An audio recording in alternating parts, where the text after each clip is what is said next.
Walking is one of the most powerful medicines. It lengthens your life, decreasing anxiety and depression, reducing cortisol. It's good for digestion, strengthening your immune system. If we just look at the research on steps, anything below 2,000 steps, which is 1 mile, you actually start seeing the risk of diseases going up. Then when you get up to about 4,500 steps, which is a little over 2 miles, you start to see cardiovascular benefits. If you go a little more past 7,000 steps, you start seeing a lot more benefits, including living longer. One of the things that will nullify the benefits of walking is sitting too long and then thinking that I can go ride my bike around the block and that will be enough to counter that. Unfortunately, it's not quite true. Let's first talk about the benefit of what walking can do to your blood sugar. Walking after a meal really will help any extra sugar that you ate. Of course, I know some people are going to go, wow, I can just eat more sugar and walk.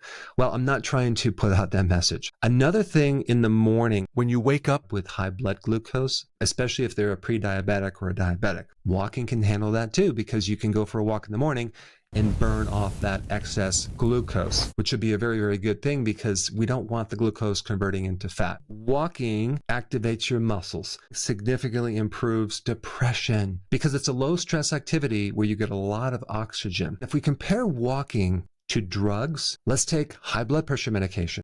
Guess what? Walking lowers your blood pressure. As far as weight loss goes, yes, you're going to lose weight with walking, especially in the belly area, visceral fat. But when you exercise, you're going to be increasing muscle, and that weighs a little bit more than fat. Instead of focusing on weight loss, what I recommend you do is just measure your waist at the level of the belly button. You should see a significant decrease in belly fat. If you walk during a fast, you can improve your results greatly. This is why when you wake up in the morning and you don't eat, you fast until noon, you should walk in the morning. You'll get better benefits. Another tip with walking is if you walk briskly, you will have much better benefits. Even if we compare the same steps, if you're walking faster, your results are going to be better. Also, drinking a little apple cider vinegar and some water, that can improve your ability to lose weight because what it does to your blood sugars. Of course, there's a lot of other things to do to increase more intensity when you're walking. Walk up a hill. You can walk upstairs. In 2017, there was a Japanese study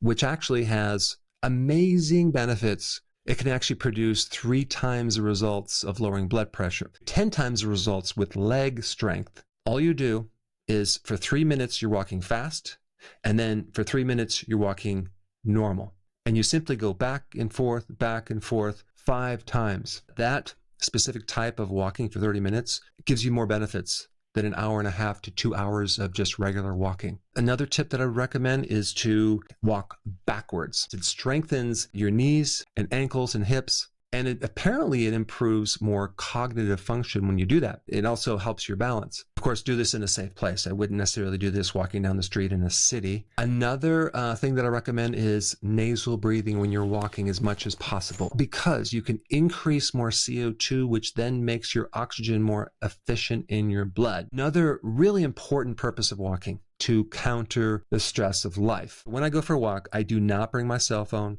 I don't listen to music. I'm not watching videos when I'm walking. What I'll do is I'll use as many sense organs as possible. I'll be looking at trees.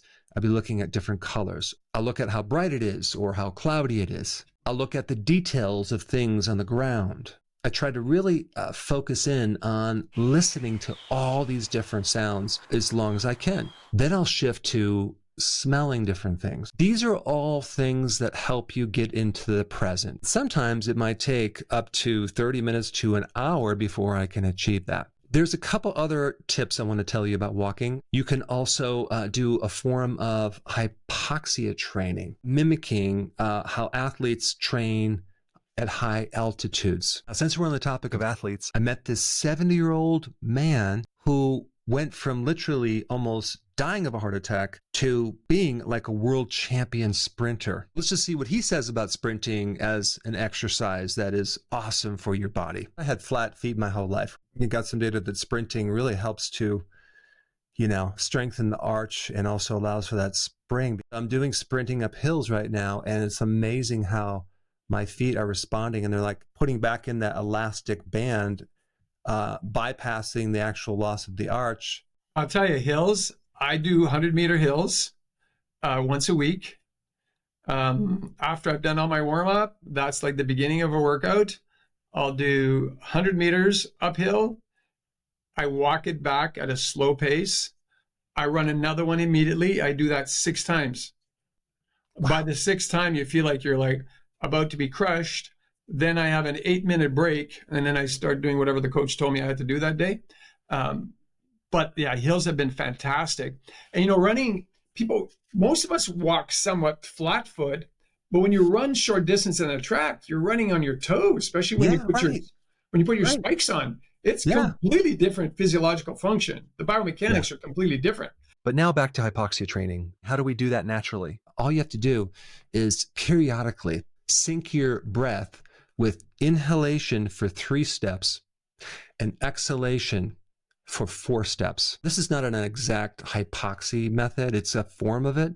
It's something I would do before this next thing I'm going to tell you, but it's a way of restricting oxygen to a certain degree. Then you can work up to every few minutes, you're going to hold your breath for 5 to 10 seconds. Let me tell you some of the benefits that can occur when you do this over a period of time. You're triggering certain genes in the body that compensate and make your body stronger, decreasing inflammation, and even help improve your recovery. Let's talk about the mistakes with walking. Mistake number 1, leaning too far forward, because that's going to put pressure on your upper back muscles as well. Another mistake is wearing shoes that are very cheap or uncomfortable. Another mistake is not taking advantage of having your exercise get rid of the sugar. In other words, when you walk is important. The other thing is that some people get very enthusiastic and they overtrain. They go out for a really long walk, and they make this a habit of walking every single day over soreness, so they're overtraining, and I don't recommend that. That's a big mistake. You want to let your body recover so it's not so sore. Now that I covered walking, there's another type of exercise to take your fat loss to the next level in just 11 minutes a day. Check out this video right now to learn how to do it.